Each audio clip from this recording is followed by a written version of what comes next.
Salut à toutes et à tous, j'espère que vous allez bien, aussi bien que possible. Bienvenue sur la chaîne Soigne ton art. Aujourd'hui, dans notre série consacrée aux médiations artistiques, notamment celles utilisées dans les thérapies par l'art, en fait, on va aborder la médiation collage, également donc photomontage. Et on va voir en fait que dans cette vidéo, que le collage, un peu à l'instar du dessin et de la peinture, c'est une médiation artistique très développée dans le champ des thérapies par l'art, parce qu'en fait, elle offre une grande liberté d'expression. Elle donne aussi la possibilité de recomposer et de créer en fait surtout facilement une image de soi-même et de son propre rapport au monde. Considérant qu'en plus, on va voir que c'est une médiation très ludique, accessible à tout le monde, quelles que soient les problématiques, les troubles potentiels et les pathologies. Alors, au sommaire de cette vidéo, on va démarrer par le collage et le photomontage pour aller vers l'inconscient. Ensuite, nous verrons le collage, une nouvelle voie d'expression et un facilitateur de créativité. Nous verrons ensuite déconstruire pour mieux reconstruire. Enfin, la médiation collage dans les thérapies par l'art. Et on terminera par quelques exemples de jeux et de dispositifs.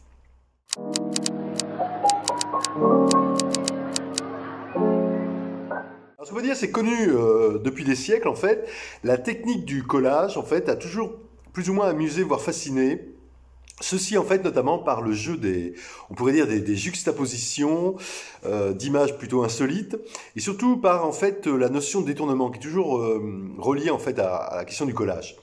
Ce qu'on peut dire aussi, c'est que dans l'Antiquité, déjà, on peut citer des exemples. Hein. Là, il y avait des masques à la gloire de Bacchus qui avaient été formés à partir d'éléments plutôt pris dans la nature, des éléments assez hétéroclites et recomposés entre eux. Après, ce qu'on peut dire, c'est que beaucoup plus tard, je pense notamment au XVIe siècle, pendant la Renaissance, il y a eu cette technique de l'assemblement. Bon, c'était pas encore vraiment du collage, mais qui va se développer. Je pense notamment à Arcimboldo. Et ça va connaître un très grand succès, notamment à la cour de Ferdinand Ier. Alors, Arcimboldo, avec les portraits, les fameuses têtes composées, élaborées à partir de juxtapositions de fruits, de légumes, de végétaux. Ce qu'on peut dire aussi, c'est qu'à la même époque, il y a des artistes tels que notamment Vinci, Léonard, mais aussi Jérôme Bosch, qui vont s'intéresser également aux compositions artistiques à base justement d'éléments détournés et recomposés entre eux. Donc ça, c'est vraiment l'idée qui sous-tend ce qui va devenir la médiation collage.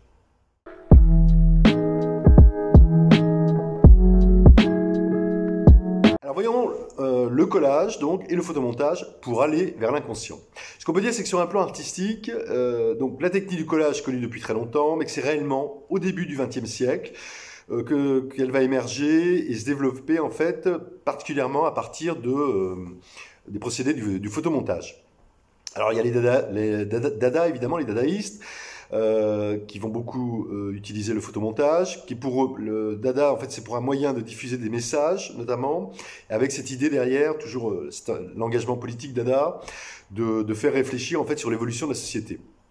C'est aussi une manière, en fait, de rompre avec une forme de classicisme, d'art classique, et d'inventer, en fait, une nouvelle voie d'expression beaucoup plus moderne. Ce qu'on peut dire aussi, c'est que le collage va apparaître en fait dans plein de courants du début du XXe siècle, dans le cubisme, le constructivisme, le futurisme, le surréalisme évidemment. Les cubistes, particulièrement, ils voient, on pourrait dire, un recours en fait pour donner à l'objet en fait une vie propre. Mais ce qu'on peut dire, c'est que pour beaucoup d'artistes, en fait, l'idée c'est que vraiment le collage introduit surtout une nouvelle réalité dans l'art, notamment en fait parce qu'il permet d'accéder facilement à la vie inconsciente. Alors, toujours au tout début du siècle, parmi les premiers en France qui ont commencé à vraiment faire du collage, alors hors Dada, il y a Braque, Georges Braque en 1909, qui va commencer notamment à utiliser du faux bois pour constituer le fond de certains de ses tableaux. Picasso aussi, qui va d'abord s'y essayer timidement.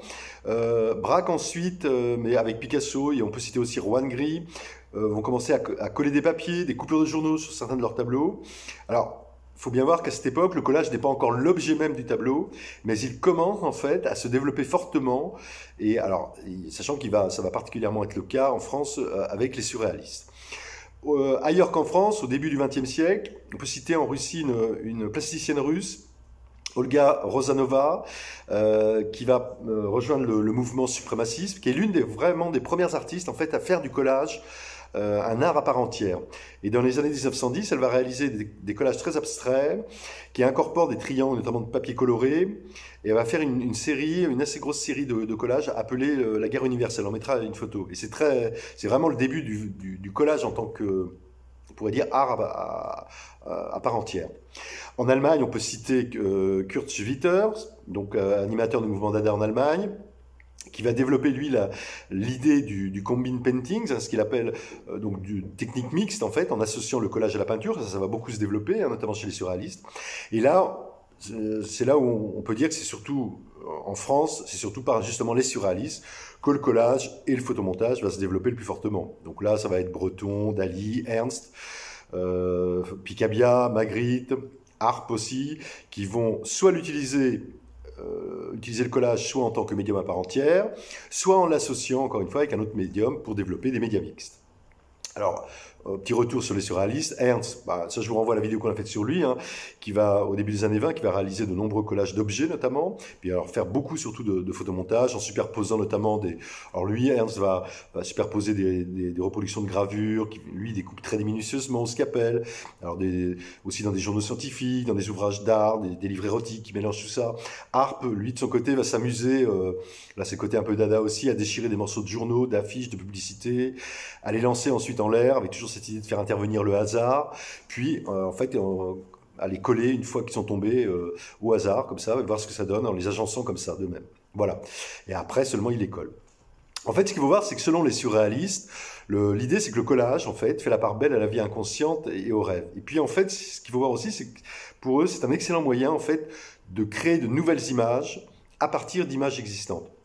Et là, je vais citer Prévert, Jacques Prévert, qui a rejoint les surréalistes dans les années 20, qui va beaucoup faire de collage, en parler de l'écriture, Prévert, et il va s'y adonner jusqu'à sa mort. Et là, je vais le citer, parce qu'au sujet du collage, il disait ceci.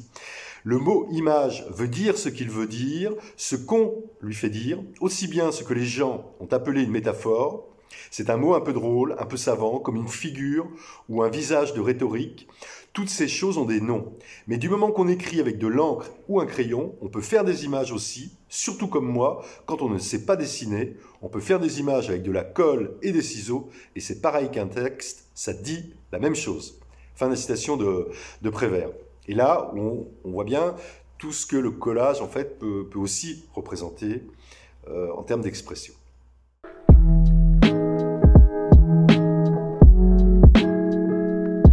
Alors voyons maintenant le collage, une nouvelle voie d'expression et un facilitateur de créativité. Alors, ce qu'on peut voir, c'est qu'en fait, au début du XXe siècle, on l'a vu très vite, hein, l'art du collage, donc surtout une manière de rompre avec d'abord l'art classique et d'inventer donc une nouvelle voie d'expression plus moderne. Je reviens à certains artistes au constructivisme, à certains artistes constructivistes. Je pense notamment à Malevich, à Kazimir Malevich, plasticien, théoricien de l'art russe. Malevich va utiliser d'ailleurs le collage dans ce sens, à savoir que c'est un nouveau procédé de création qui permet en fait de s'opposer aux lois, on pourrait dire, imposées par la philosophie de l'art traditionnel. C'est-à-dire que c'est vraiment une façon d'être en réaction. Et que toutes les avant-gardes artistiques vont ainsi s'intéresser au collage avec des intentionnalités multiples, en partant du principe que le collage ne procède d'aucun modèle normatif, qu'il permet d'expérimenter, de produire des œuvres vraiment novatrices, et qu'en cela, en fait, il défie les règles de l'art ancien. En d'autres termes, ce qu'on veut dire, c'est que l'art du collage au début du XXe représente alors le creuset de pratiques artistiques nouvelles, le creuset aussi d'une nouvelle expression de la créativité, enfin le creuset donc d'un langage inédit, avec cette idée sous-jacente que son impact visuel peut potentiellement promouvoir une réalité nouvelle. Ce qu'on peut dire aussi, c'est qu'au XXe siècle, dans la continuité des surréalistes, le collage, particulièrement le photomontage, ne va pas cesser de se développer. Alors là, on pourrait citer, il y a plein d'artistes énormément d'artistes qui s'y sont adonnés. Parmi certains très connus, il y a Mondrian, il y a Krasner, Jasper Johns, Rauschenberg aussi. Et en fait, après la Seconde Guerre mondiale, il y a des artistes qui vont vraiment se spécialiser dans cette expression-là. devenir un peu des maîtres du collage. Alors je pense notamment à un artiste italien que j'aime particulièrement, c'est Mimo Rotella. Je pense aussi à Raymond Hins, évidemment, créateur du nouveau réalisme, avec Villègle, Jacques Villègle, évidemment. Également François Dufresne. Alors, sachant que Villègle, Dufresne et Hins, tous les trois artistes donc, français, ont formé le groupe des affichistes. Hein. Et je crois que Rotella s'y est joint à un moment donné, considérés comme des précurseurs, d'ailleurs, on peut dire, du street art ou de l'art urbain. À savoir qu'à partir d'affiches de rue qui vont décoller, qui vont lacérer, qui vont après recoller avec les morceaux qui vont recoller, les affichistes vont mettre en fait en évidence une sorte de langage de la rue, plutôt un langage abstrait mais éminemment poétique. Rotella, par exemple, dans les années 60, lui va reprendre à son compte des affiches de cinéma ou de spectacle qu'il va véritablement, en les déchirant, en les recomposant, il va vraiment métamorphoser symboliquement. Rotella aussi qui va expérimenter le procédé du report photographique sur toile émulsionnée avec des images répétitives, des images extraites de magazines ou de ses propres décollages, de choses qui décollent, enfin d'affiches qu'il décollait lui-même dans la rue, avec cette idée, et il va poursuivre d'ailleurs, hein, au début des années 80, après lui il va utiliser ce qu'il va appeler des sur-affiches vierges, et prélever des graffitis comme ça, ou des bombages, des slogans, et recomposer. Voilà. Donc un univers vraiment très très métaphorique et surtout extrêmement, où on peut vraiment exprimer sa créativité.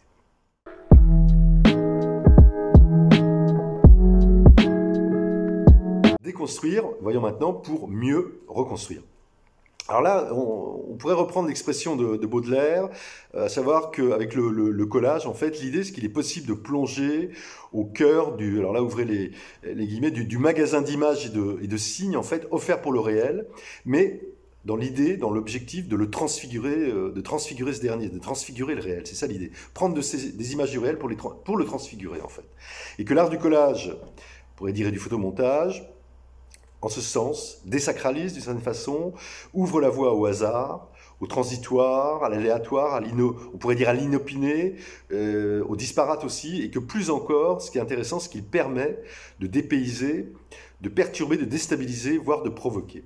En fait, ce qu'il faut voir, c'est que le collage, il se caractérise, et là on vient au cœur du truc, au cœur du sujet, par un processus de création qui est marqué en fait fondamentalement par deux étapes opposées, à savoir celle de la déconstruction, d'abord, on va dire la déchirure, et ensuite celle de la reconstruction, c'est-à-dire qu'on va coller et reconfigurer. Dans un premier temps, on puise, on sélectionne au cœur de la réalité un ensemble d'images hétéroclites. Donc, d'une certaine manière, on va pratiquer une sorte d'intervention chirurgicale en prélevant, on prélève des images. On cueille des images aussi, un processus de chasseur-cueilleur. Hein. On découpe ou on déchire plutôt, on ampute d'une certaine façon. Et dans un second temps, on assemble les pièces qu'on a récoltées, une pièce de puzzle, on les juxtapose, on peut les superposer, les mixer, et que ces espèces de bouts de réel arrachés à l'univers habituel sont ainsi insérés comme ça, sans toutefois perdre leur propriété originelle et leur mémoire, mais on va remettre ça au sein d'une structure qui va bouger, qui va être très mouvante. Et que ce qu'il faut voir, c'est que ces images qu'on a prélevées, qu'on a arrachées, déchirées, si elles peuvent conserver une relative autonomie, on va cependant les décontextualiser. Donc elles vont perdre leur identité, mais trouver à la fois une nouvelle place, une autre identité au sein d'une nouvelle création, d'une mosaïque. Par ailleurs, ce qu'on peut dire aussi, c'est qu'on peut choisir, quand on fait un collage, de laisser plus ou moins, par exemple, de l'espace, du blanc entre chaque photo ou pas, entre chaque image, de laisser les traces de notre collage, mais on peut essayer aussi de les masquer, par exemple par juxtaposition. Et qu'en ce sens, l'œuvre de collage une œuvre de collage peut être extrêmement ambivalente, voire peut être très simple et aussi très complexe. Et qu'en dernière instance, peut-être c'est là toute l'essence, en fait, on pourrait dire poétique du collage, c'est que lorsqu'on déchire pour ensuite recréer, il y a quelque chose de l'ordre du bricolage, un peu comme l'entend Claude Lévi-Strauss avec son concept de pensée sauvage, c'est-à-dire un bricolage qui peut donner des œuvres imprévisibles avec une esthétique qui prend sa source justement dans le décalage.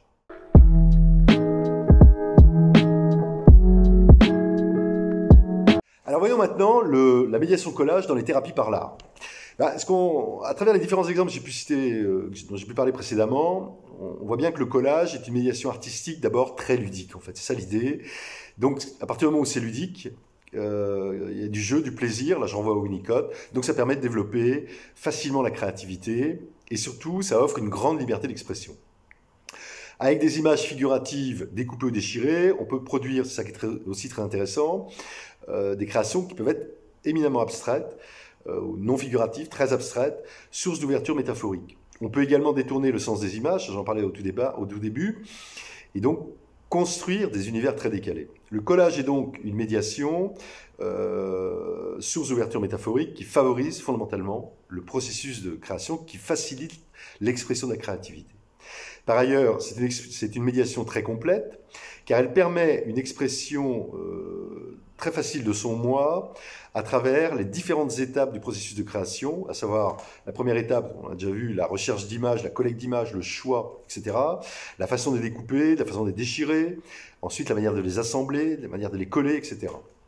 On peut dire c'est que dans le champ des thérapies par l'art, autre point fondamental, c'est que la médiation collage, elle est très développée en fait, car elle est accessible à tout le monde, sans exception. Pour des participants adultes, le collage renvoie très souvent à des souvenirs d'école primaire, à l'enfance, donc ça va favoriser de fait une forme de régression propice au jeu et à la créativité. Sur un plan thérapeutique pur, grâce au pouvoir des images, c'est une médiation qui va donner la possibilité aux personnes accompagnées de construire des univers très personnels. Donc ça va favoriser la subjectivation.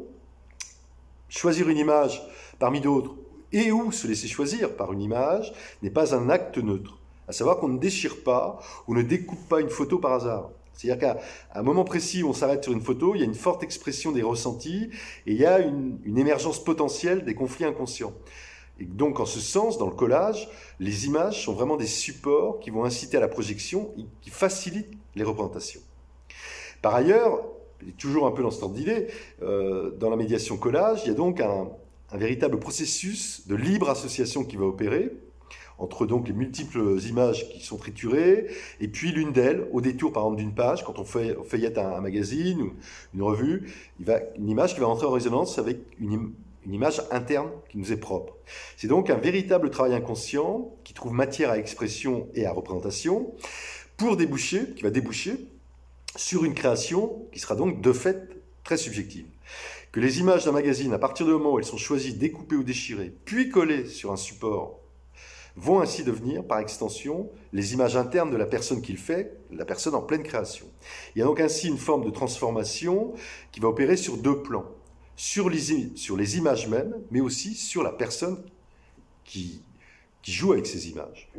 Et que, en l'occurrence, la personne en question va donc pouvoir particulièrement transformer ses émotions à travers les images, mais aussi, par exemple, à travers les mots ou les expressions choisies que la personne aura déchirées et collées. Donc parfois, c'est un message donc, qui se forme, une expression d'une pensée qui surgit, et ce qui est très intéressant avec cette idée que ça se fait dans le ici et le maintenant, dans le temps présent. En fait, ce qu'on peut dire aussi, la médiation collage, donc, elle permet de développer l'imagination, elle offre donc la possibilité de représenter des mondes très divers, et c'est en ce sens-là que la médiation collage est facilitatrice de créativité. Qu'en partant encore une fois d'images figuratives, on peut facilement on peut facilement créer de soi-même des ouvertures métaphoriques. C'est donc très stimulant. Encore une fois, sachant que si le collage, par ailleurs, peut être très simple, très, très basique, il peut aussi s'avérer être très complexe, et que donc, en ce sens, chacun peut y trouver son compte en termes de mode d'expression. Pour finir sur cette question-là, dire aussi qu'elle fait appel, la médiation collage, à plusieurs étapes. Donc on a vu l'étape de collecte des images, des mots, d'expression, où donc là, encore une fois, il y a des choix qu'on doit faire. Mais après, il y a aussi les différents stades ou les différentes méthodes possibles de composition qui peuvent être très différentes. Je pense notamment à certains participants qui vont d'abord découper ou déchirer leur stock d'images, et ensuite, une fois qu'ils auront l'ensemble de leur stock, ils vont ensuite essayer de les assembler, mais sans les coller, un peu comme les pièces d'un puzzle, avant de les fixer définitivement. D'autres qui vont plutôt placer et coller leur image au fur et à mesure, à chaque fois qu'ils vont trouver une image, ils vont la coller, après revenir chercher une autre image, etc. Si donc ils l'auront un. Et puis, il y en a d'autres encore qui vont plutôt, alors là c'est sur un autre mode, qui vont, dans leur manière de coller, certains qui vont coller de manière très rationnelle, en laissant de manière très linéaire, en laissant des blancs entre chaque image, d'autres qui vont plutôt faire des fondus d'images, qui vont donc s'emboîter les unes dans les autres, d'autres qui vont préférer faire des superpositions par exemple, d'autres encore ça va être un mix un peu de tout ça. Donc il y a vraiment des subjectivités, dans le processus créatif on va voir apparaître des subjectivités très importantes pour chacun de nous, dans notre manière de faire. En dernière instance, ce qu'on peut dire c'est que le collage est un excellent médium pour exprimer ses émotions et pour mettre à jour en fait son état psychique pendant le moment où on fait, pendant l'instant présent. Et que dans ce sens, en fait, le collage peut agir, en fait, on dit comme une sorte de révélateur des états d'âme, ici et maintenant. Et que sur la durée, il offre clairement la possibilité de se transformer, on pourrait dire de se recomposer l'image de soi-même et de son rapport au monde. Et que sur un autre plan, pour finir, la médiation collage permet de mobiliser des fonctions exécutives, de réflexion, d'analyse, d'organisation, on vient de le voir, mais aussi des fonctions, on pourrait dire, cognitives et motrices.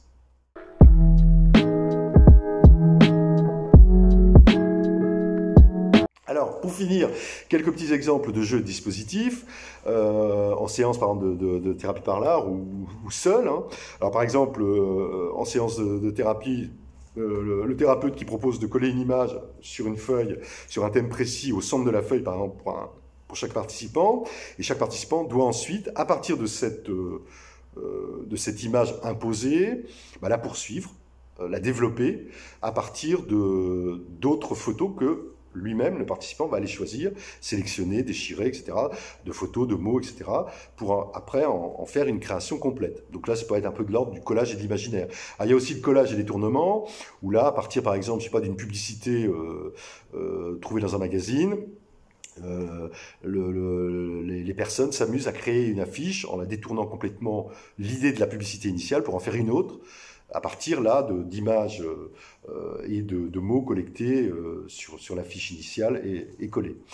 Il y a aussi l'association de collage et de couleurs qui peut être intéressant, à savoir par exemple, selon l'humeur du moment, choisir une peinture qui correspond à notre humeur du moment. Et par exemple jaune, et à partir de cette couleur jaune, d'un aplat, on fait un aplat jaune sur une feuille, c'est chercher toutes les images où il y a du jaune, où la couleur jaune est dominante, les découper, donc les déchirer, les assembler, voire rajouter des mots associés à cette couleur, et en faire une composition dans ces tons. Il y a aussi l'association de collage de mots, avec l'idée, je sais pas, prendre par exemple un mot, une thématique, par exemple, je sais pas moi, le bonheur, et à partir de ce terme, chercher des mots dans les magazines, tous les mots qui peuvent se rattacher au mot bonheur, et en déchirer, les rassembler, essayer de faire un texte de collage. On peut faire ça aussi avec des images, avec une thématique, le bonheur, collecter des images uniquement en référence au bonheur, et faire une composition. Ça peut être un mix des deux, entre images pure et des mots, des bouts de mots, des expressions qu'on a déchirées et qu'on a collées aussi ensemble. Il peut y avoir aussi des collages par rapport à la question d'autoportrait, se faire un autoportrait en selfie, par exemple, l'imprimer, l'agrandir et à partir de notre autoportrait, coller des mots dessus qu'on va déchirer, voire des images, des morceaux d'images sur notre visage. Il y a plein de choses possibles. Hein. Il y a aussi, je pense notamment au lâcher prise. Là, c'est un peu dans l'idée dadaïste, à savoir faire une collecte d'images à partir d'une thématique donnée, choisie, qu'on s'est choisi, faire une collecte d'images, les mélanger complètement et les ressortir un par un et les coller au fur et à mesure qu'on les sort au hasard dans le sac plastique qu'on les a sortis, donc un peu comme mode du poème dadaïste de Tzara, et les coller au fur et à mesure qu'elles viennent. Donc moins se donner le choix pour voir ce que ça peut, avec l'idée de voir ce que ça peut donner. Pour finir en collage collectif, ce qui peut être très intéressant, très amusant, c'est sur une grande feuille de papier craft, plusieurs participants, 4-5 participants, chacun délimite sa place, chacun réalise un collage à partir d'une thématique proposée par le thérapeute par exemple. Lorsque toutes les créations sur la même grande feuille de craft, chacun réalise son collage, l'idée c'est de relier les collages entre eux, par ailleurs, toujours pareil, en prenant des images et en faisant des ponts, des passerelles, etc., pour finir, pour faire un collage collectif. Enfin, en l'occurrence semi-collectif. Voilà. Sachant qu'il y a plein de possibilités, là j'en ai donné quelques-unes, mais il y a vraiment énormément de possibilités en termes de dispositifs, et que ça fonctionne, ça fonctionne très bien, que par ailleurs, ce qui est les défenses habituelles qu'on peut retrouver par rapport à des personnes, par rapport à la peinture, par rapport au dessin, dans le collage, généralement les défenses tombent très facilement, parce que tout le monde, c'est un accès très très facile. Voilà.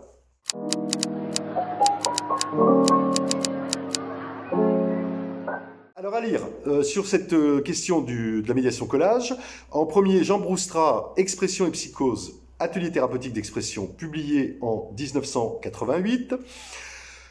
De Françoise Monin, Le collage, publié en 1993. De Florian Rodari, Le collage, papier collé, papier déchiré, papier découpé, publié en 1994.